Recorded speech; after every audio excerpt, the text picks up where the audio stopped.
오늘 우리에게 주실 하나님 말씀은 잠언서 23장 1절부터 16절까지 말씀입니다.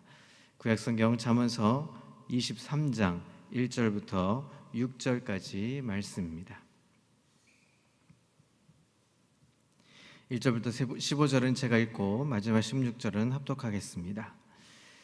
내가 관원과 함께 앉아 음식을 먹게 되거든 삼가 내 앞에 있는 자가 누구인지를 생각하며 내가 만일 음식을 탐하는 자이거든 내 목에 칼을 둘 것이니라. 그의 맛있는 음식을 탐하지 말라. 그것은 속이는 음식이니라. 부자 되기에 애쓰지 말고 내 사사로운 지혜를 버릴지어다. 내가 어찌 허무한 것에 주목하겠느냐. 정령이 재물은 스스로 날개를 내어 하늘을 나는 독수리처럼 날아가리라. 악한 눈이 있는 자의 음식을 먹지 말며 그의 맛있는 음식을 탐하지 말지어다. 대저 그 마음의 생각이 어떠하면 그 위인도 그러한즉 그가 내게 먹고 마시라 할지라도 그의 마음은 너와 함께하지 아니함이라. 내가 조금 먹은 것도 토하겠고 내 아름다운 말도 헛된 대로 돌아가리라. 미련한 자의 귀에 말하지 말지니 이는 그가 내 지혜로운 말을 업신여길 것임이니라. 옛 지게석을 옮기지 말며 고아들의 밭을 침범하지 말지어다. 대저 그들의 구속자는 강하시니 그가 너를 대적하여 그들의 원한을 풀어 주시리라. 훈계에 착심하며 지식의 말씀에 귀를 기울이라. 아이를 훈계하지 아니하려고 하지 말라. 채찍으로 그를 때릴지라도 그가 죽지 아니하리라. 내가 그를 채찍으로 때리면 그의 영혼을 수월에서 구원하리라. 내 아들아, 만일 내 마음이 지혜로우면 나 곧 내 마음이 즐겁겠고, 함께 읽습니다. 만일 내 입술이 정직을 말하면 내 속이 유쾌하리라. 아멘. 할렐루야. 오늘도 하나님의 은혜와 평강이 삶에 넘치시기를 그리스도의 이름으로 소망합니다. 오늘부터 다시 시작하는 23장 잠언의 말씀, 우리 1절부터 3절에 기록된 이야기는 바로 이런 겁니다. 다스리는 자의 초청을 받아서 음식을 먹는 자의 조심할 일에 대해서 설명해 주고 있습니다. 이때 그 조심할 일이 무엇인지 두 가지로 우리가 살필 수 있습니다. 첫 번째는 2절에 보니까 그의 음식을 탐하지 말라라고 말합니다. 목에 칼을 둘 정도로 그 음식의 탐욕을 제지하라는 것입니다. 음식에 특별히 탐심이 있는 분들이 있죠. 이 먹는 것에 탐심이 있어서 과하게 만들어서 먹기도 하고 또 먹는 것에 또 탐을 하게 되면 과식도 하게 되죠. 그런 것들을 염두하는 이야기일 수도 있습니다. 진짜 먹는 것에 탐심을 갖는 것에 대해서 제지를 하는 경우일 수도 있습니다. 또 하나는 음유한 계획에 있다는 것입니다. 3절 하반절에 보면 그 음식을 속인다라고 말합니다. 속이는 음식이 있을 수 있습니다. 우리가 음식을 대하는 것은 먹는 것뿐만 아니라 사람들의 관계 속에서 이야기를 갖게 되죠. 그래서 호의적으로 대하는 음식, 이 먹는 것으로 우리가 함께 공동체를 누리는 것처럼, 교제를 하는 것처럼 먹는 것에 대해서 탐하게 만드는 것들이 있습니다. 속이게 하는 것들이 있죠. 그 음식을 먹으면 탈이 납니다. 왜냐하면 그 음식에는 호의적인 것들이 과해서 그 욕심을 채우려는 욕심에 집어넣은 것들이 있기 때문이죠. 그래서 그 속이는 음식을 베푸는 음식에 대해서 경계하라고 오늘 말씀하고 있습니다. 우리가 이 땅을 살면서 우리가 먹는 것 잘 먹고 잘 자고 잘 입고 다니는 건 굉장히 중요한 일일 겁니다. 그 중에서 먹는 것은 우리가 참 좋은 것들을 먹어야 건강해질 수 있는 것처럼 우리가 영적인 음식도 건강하게 먹어야 우리가 살을 찌울 수 있고 영양분을 공급받을 수 있습니다. 그런데 그 영적인 공급 안에서도 말씀을, 다른 복음을 채우고 다른 뉴스를 채우고 다른 것에 채우면 우리는 속이는 것을 먹게 되는 것이죠. 그러면 탈이 날 수밖에 없습니다. 오늘 1절에서 3절을 그것을 경계해 주고 있습니다.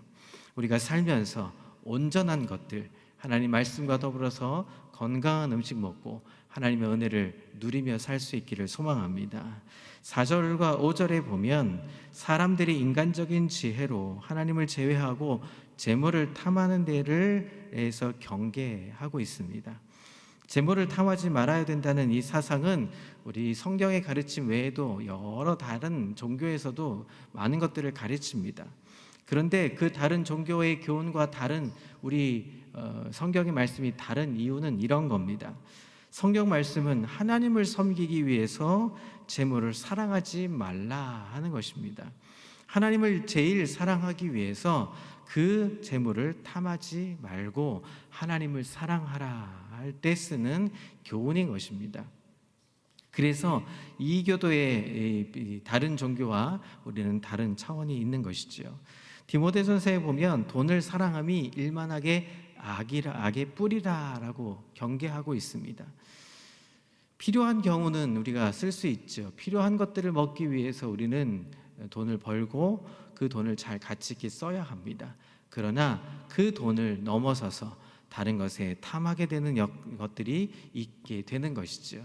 견물생심이라고 하죠. 우리가 그것들을 자꾸 탐하게 되면 욕심이 가득하여 결국은 패망의 길로 이르게 된다는 것입니다. 그래서 이 4절에도 내 사사로운 지혜를 버리라라고 하는 거죠. 이 말은 하나님의 말씀을 따르지 않고 사람의 거짓된 방법으로 재물을 모으려 함을 경계하라 하는 것입니다. 그래서 야고보서에서도 4장에 보면 너희 생명이 무엇이냐 너희는 잠깐 보이다가 없어지는 안개니라 라고 말합니다. 우리 인생이 그렇게 안개와 같다면 굳이 재물을 모을 필요가 없는 것이지요. 쓸 만큼 쓰고 나눠줄 만큼 나눠주고 하나님의 은혜를 그곳에 채워주고 하늘의 곳간에 우리의 영적인 것들을 채워나갈 때 하나님은 우리에게 기쁘게 여기신다 말씀하는 것입니다. 또한 하나님 말씀은 사람이 재물을 쌓되 자기를 위해 쌓지 말고 하나님을 위해서 쌓으라 하는 것이죠. 오늘 하루의 삶에 우리의 재물의 곳간에 잘 쌓는 것도 좋지만 우리의 영적인 곳간 저 하늘의 천국에 우리의 재물을 하나님의 마음을 쌓아서 하나님이 기뻐하시는 삶으로 나아갈 수 있는 우리 모두가 되시기를 그리스도의 이름으로 소망합니다. 6절부터 8절을 보니까 사람들이 함부로 남의 혜택을 바라보지 말라라고 경계해주고 있습니다. 이것은 남의 혜택뿐만 아니라 남 음식에 대한 또 접근이 있죠. 인색한 마음으로 하지 말라 하는 것이죠. 우리가 나아갈 때 음식을 대접하는 경우도 포함해서 남의 혜택을 입으려고 하는 이 허탄한 생각들을 경계하는 것입니다. 그것은 인간은 누구든지 참으로 남을 희생적으로 도울 정신이 없고 언제나 우리는 보수를 바라기 때문입니다. 우리가 열심히 일하는 그것은 우리가 좋은 돈을 벌고 우리가 좋은 것을 먹고 마시기 위한 도구일 수도 있습니다. 그런데 그것은 다른 사람들에게 이렇게 하는 것에 우리는 신경을 쓸 겨를이 없죠. 오늘 하루의 삶도 어떻습니까? 열심히 일해야 돈을 벌 수 있는 것이죠. 아니 열심히 일해도 우리가 받은 그 대가의 지불은 적을 수도 있습니다. 그러면 우리 어떻게 합니까? 자꾸 보수를 생각하고 자꾸 도와주려는 희생의 개념보다는 자꾸 남의 것을 탐하게 되는 것이죠. 두 번째로 남의 혜택을 받는 그 자신들이 독립인격의 고귀한 가치를 잃어버리기 때문입니다.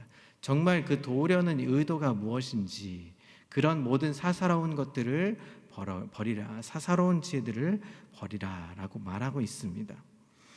여기서 악한 눈이 나오죠. 악한 눈, 그것은 이 선한 눈과 반대되는 것입니다.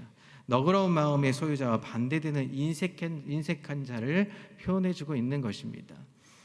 우리 믿음의 사람들은 어떻습니까? 우리는 조금도 인색하지 않습니다. 다른 사람들에게 너그러울 수 있습니다. 다른 사람들에게 여유롭게 대할 수 있습니다. 그 이유는 무엇입니까? 그것이 바로 하나님의 마음이기 때문입니다. 하나님의 마음은 어떻습니까? 하나님의 마음은 온유하고 겸손합니다. 온유하고 겸손한 그 마음을 오늘 따라서 하루에 남들에게 넉넉하게 대해줄 수 있는 은혜의 마음으로 살아갈 수 있는 우리 모든 식구들 되시기를 그리스도의 이름으로 소망합니다. 9절에 보니까 또한 미련한 자들이 나옵니다. 이 미련한 자는 어리석은 말과는 다른 이야기입니다. 미련한 자는 어둡고 악한 생각으로 강팍하여져서 또 교만해진다라는 것을 일컫는 말입니다. 그런 자들은 진리를 없인 여깁니다. 왜냐하면 그 마음이 강팍하고 그 마음이 어둡기 때문이죠. 진리의 증언 앞에서도 침묵할 때가 많습니다. 오늘 그것을 경계하라고 말씀합니다. 또한 10절에서 11절도 이렇게 말합니다. 그 마음의 밭을 침범하지 말라라고 말합니다. 그 밭을 침범하지 말라는 것은 하나님께서 그 외로운 자의 편에 계신다 하기 때문에 그 밭을 구속자를 강하게 붙들어라 하는 말씀과 같은 맥락입니다.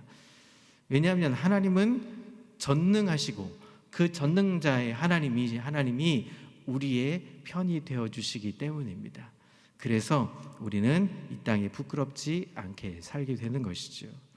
12절에도 훈계와 지식의 말씀, 이런 말씀의 표현들은 다 하나님의 말씀을 이야기하고 있습니다. 착심하란 것과 귀를 기울이라는 것은 순서대로 나오는 말씀입니다. 사람이 무엇에 마음을 붙이지 않을 때에는 거기에 귀를 기울이지 않는 법입니다. 여러분, 우리가 화를 내는 이유도 그런 거죠. 화를 내는 이유가 무엇입니까? 그 말에 귀를 기울였기 때문입니다. 우리가 다른 사람 말에 귀를 기울이지 않으면 그 말은 지나가게 되어 있습니다. 그 말에 굳이 화를 내지 않을 수 있습니다. 그 말에 신경 쓰이지 않을 수 있습니다. 그런데 그 신경 쓰고 화를 내고 그것에 격분하게 되는 이유는 그 말에 우리가 마음을 썼기 때문이지요. 마음을 쓰지 않으면 되는 것입니다. 허탄한 생각, 나쁜 말에는 마음을 쓰지 않는 것입니다. 그리고 무엇에 귀를 기울여야 합니까? 훈계와 하나님의 말씀을 귀를 기울여야 하는 것입니다. 오늘도 살아가면서 그 말씀에, 우리가 주시는 이 말씀에 따라서 순종의 걸음 걸을 수 있기를 그리스도의 이름으로 소망합니다. 그래서 우리가 결론적으로 15절과 16절에 이렇게 말씀하고 있습니다. 자, 우리 15절과 16절을 다시 한번 함께 읽어보겠습니다. 시작. 내 아들아, 만일 내 마음이 지혜로우면 내 마음이 즐겁겠고, 만일 내 입술이 정직을 말하면 내 속이 유쾌하다. 오늘 이 땅에 살면서 우리가 두 가지를 해야 합니다. 하나는 우리가 지혜로워야 하는 것입니다. 이 땅을 살면서 우리가 1절부터 13절까지의 말씀을 우리가 쭉 보면서 한 가지를 기억해야 합니다. 우리는 세상의 지혜가 아니라 하나님이 주신 하나님의 마음과 지혜를 받고 누려야 한다는 것입니다.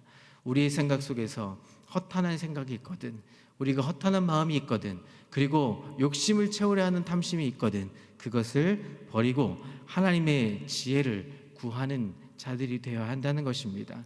두 번째는 16절에 우리 입술에 정직하라 하는 것입니다. 우리가 이 땅을 살면서 정직하지 않으면 앞에 있는 탐심들이 우리를 사로잡게 되어 있습니다. 배불리 먹는 데에 우리가 입술을 쓰게 되고, 남들에게 불평과 불만을 가득한 입술을 가지게 될 수밖에 없습니다. 그래서 오늘 우리 입술에 정직을 말하여서 우리 속을 유쾌하게 하시는 하나님의 은혜를 구할 수 있는 날 되시기를 그리스도의 이름으로 소망합니다. 여러분, 우리는 어떻게 살아가야 합니까? 우리 마음속에 어떤 마음으로 살아가야 합니까? 지혜의 마음과 정직의 마음으로 이 땅을 살아가서 이 땅의 많은 그리스도인들과 함께, 우리가 함께 동역자들과 함께 정말 하나님의 은혜를 맛볼 수 있는, 하나님의 영광을 드러내는 삶으로 살아갈 수 있는 우리 모두가 되시기를 그리스도의 이름으로 소망합니다. 기도하겠습니다. 참 좋으신 은혜의 하나님, 감사합니다. 오늘도 하나님 한 주간을 살아갈 수 있는 첫날을 주시고, 하나님 앞에 기도하며 말씀 보며 순종의 걸음 걷기 위해 이 자리에 나와 예배하며 나아갈 수 있도록 우리를 이끌어 주심에 감사를 드립니다. 우리가 살면서 속이는 일이 정말 많습니다. 우리의 마음을 속이게 하고, 우리의 생각을 속이게 하고, 우리의 말을 속이게 해서 결국은 하나님과 거리를 두게 하고 하나님과 함께하지 못하게 만드는 어둠의 권세 앞에 우리는 굴복당하지 않게 도와주시고, 하나님의 영광을 바라보는 삶으로 우리 마음에 지혜를 채우고 우리 입술에 정직을 채워서 결국 하나님의 영광을 바라볼 수 있는 은혜의 걸음이 되게 인도해 주시옵소서. 오늘도 아버지, 세상 앞에 살아갑니다. 세상 앞에 하나님의 마음으로 이 복음이 부끄럽지 않게 살아가도록 우리를 이끌어 주옵소서. 감사와 영광 올려드리며 예수 그리스도의 이름으로 기도합니다. 아멘.